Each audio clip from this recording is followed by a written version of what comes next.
Part 2, the aesthetic mechanism, how and why poetry works. Poetry isn't dying, it's rebelling. From ancient amphitheaters to viral TikTok verses, poetry has always been the ultimate human hack, a way to make strangers feel your heartbeat. In Part 1, we broke down how poetry works. Today, we reveal why it still owns your soul, and how it's evolving faster than ever. If you cried over a poem this year, this one's for you. New here? Don't miss Part 3, where we break down modern poets who are rewriting the rules. Subscribe and hit the bell so you don't miss it. Here's the truth. Poetry doesn't work unless you show up. Poetry is not simply a text to be deciphered, but a platform for emotional and intellectual resonance.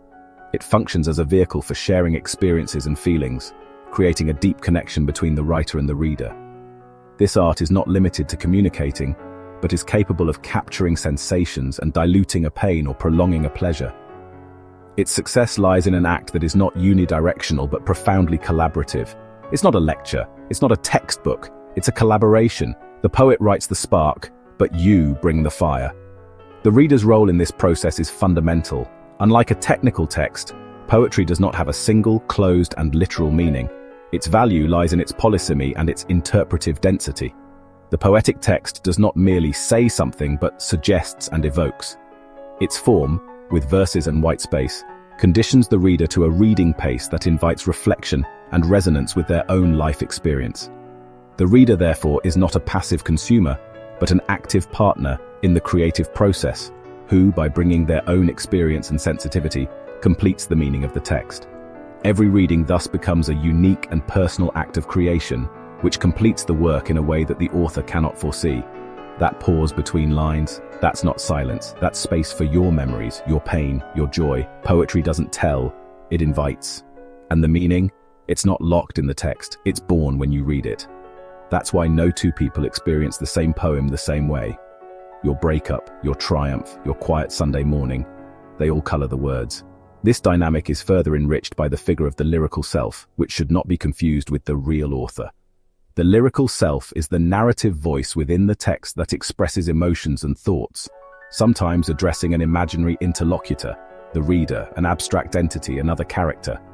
So, that voice you hear in the poem, it's not always the poet, it's the lyrical self, a character, a mask, a whisper meant just for you. This dialogue, real or imaginary, gives poetry a direct and personal communicative dimension that strengthens the emotional bond with the reader. This is the magic. And if you're feeling it, drop a thumbs up in the comments. Let me know what poem changed your life. I read every single one. Ultimately, poetry inverts the traditional communicative relationship. It is not the author who transmits a finished message to the reader, but the reader who, through their experience, fills the text with meaning, making it a living and continuously evolving work. Poetry didn't start in journals. It started on battlefields, in temples, on stages.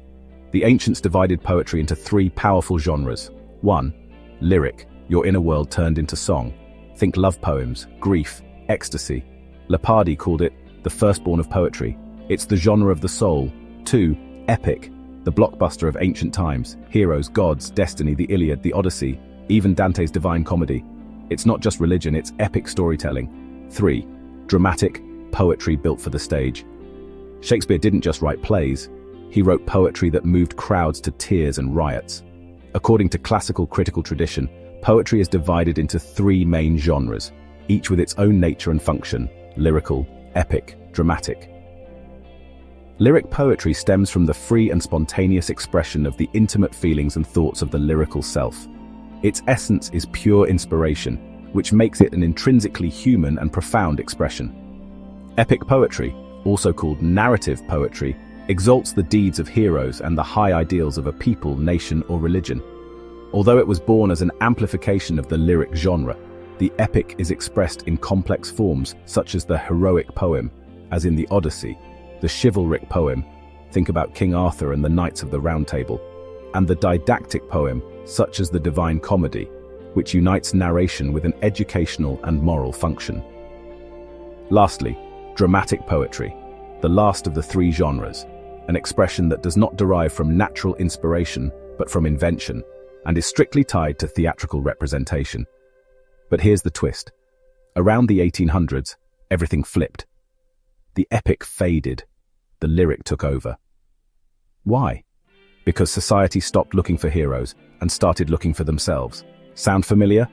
Welcome to the age of the selfie, the age of therapy, the age of tell me how you feel. Poetry didn't change, we did. Between the 18th and 19th centuries, narrative genres underwent a clear and irreversible crisis, while the lyric genre conquered a key position, almost entirely appropriating the domain of poetry. This change is not a simple shift in taste, but reflects a profound cultural transformation. The transition from the narration of external and collective deeds, the epic, to the exploration of the internal and subjective world, the lyric. In an era when the individual asserts himself as the center of interest, poetry focuses on describing a personal sensibility, rather than celebrating a people's identity through its heroes.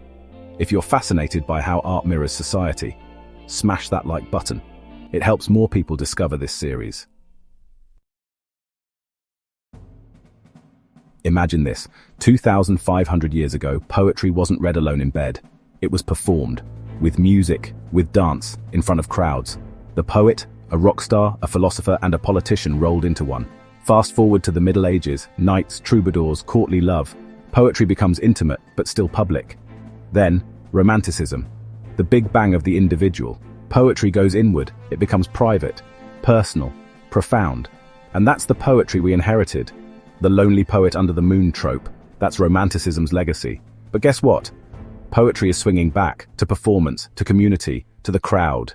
The evolution of Western poetry can be traced as a pendulum-like movement between a public and communal dimension, and a private and individual one. Ancient Greek poetry is distinguished by its pragmatic and collective nature. It was not conceived for solitary reading, but for public performance, often accompanied by music and dance. Its function was eminently paideutic, meaning an experience of formation and belonging that served as a tool for participation, integration, interpretation, discussion, and construction of reality. The poet was a sophos, a master of truth, and custodian of the knowledge and values of the polis, whose word had an authority that mutually supported political power. The rhetorical figures were not an abstraction, but were firmly anchored to phenomenal reality. With the evolution of Western civilization, the role of poetry and the poet transformed. In the Roman era, poetry began to address a more restricted circle of intellectuals. In the Middle Ages, the chivalric genre spread to celebrate the deeds of paladins, and the lyric of the Provençal troubadours also developed, which gave rise to the Italian tradition with the Sicilian school and the Dolce Stil Novo. But the decisive turning point occurred with Romanticism. Starting from the late 18th century, the lyric genre became the main model of verse writing. The focus shifted from grand external narratives to the exploration of interiority and subjectivity. Poetry became a private matter, an art to be consumed in solitude through reading. This transition reflected a profound cultural dynamic, where society no longer sought a collective identity in epic deeds, but an expression of individual complexities. This hegemony of the lyric has shaped the perception of poetry for centuries, making us almost forget that genres like the epic and the ballad were, until not long ago, at the center of literary debate. Comment below, do you prefer reading poetry alone or hearing it performed live? Why? Let's start a debate. Poetry didn't die with the printing press or the internet or TikTok, it mutated. Prose poetry. Who said you need line breaks? If it feels like poetry, it is poetry. Free verse, thank you Walt Whitman. No rules, no rhymes, just raw rhythmic truth. Slam poetry. Poetry as sport, as protest, as therapy. Performed live, judged by the crowd. If you've never seen a slam, you're missing the future of human connection. Electronic poetry, words that move, glitch, dance, react to your mouse. In 1961, Nanni Balestrini fed a computer love letters and war reports and let it generate poetry. AI didn't kill poetry, it became its new canvas. This isn't the end of poetry, it's its renaissance. Share this with someone who thinks poetry is dead. Prove them wrong. In an era where the barriers between literary genres have blurred, poetry has found new forms of expression that attest to its vitality. One of these is prose poetry, a paradox that demonstrates how verse is not an essential requirement for a poetic text. A text can be considered poetic if the author defines it as such, if critics receive it as such, or if it is placed in editorial contexts dedicated to poetry. The break with tradition is also manifested in free verse, a form that, as popularized by poets like Walt Whitman, offers the flexibility to let the content dictate the form without rigid rules of rhyme or meter. Furthermore, poetry has embarked on a path of return to the performative dimension, typical of its Greek origin, but in a radically new context. Slam poetry is a competitive form of oral poetry in which performers recite their pieces, often on social and political themes, in front of an audience that acts as a jury. Its purpose is to provoke an emotional response and connect with listeners through the power of performance and the spontaneity of expression. Finally, the integration of poetry with new media has given rise to electronic poetry, an experimentation that combines poetic text with video art, digital graphics, and animations. This category is divided into video poetry, which merges text and moving images, and computer poetry, which uses software to animate words and texts in digital environments. The anecdote of Nanni Ballestrini's electronic novel, who in 1961 experimented with generating a text using a computer, demonstrates the long history of this interaction between poetry and technology. So here's the truth. Poetry was never about dusty books or dead languages. It's about you, your voice, your pain, your joy, your rage, your love. It's the oldest social network, built on rhythm, silence, and shared humanity. Whether you're whispering Rumi in your bedroom, screaming a slam on stage, or watching a digital poem glitch across your screen, you're part of a 3,000-year-old conversation, and it's not over. Subscribe if you believe words still have power.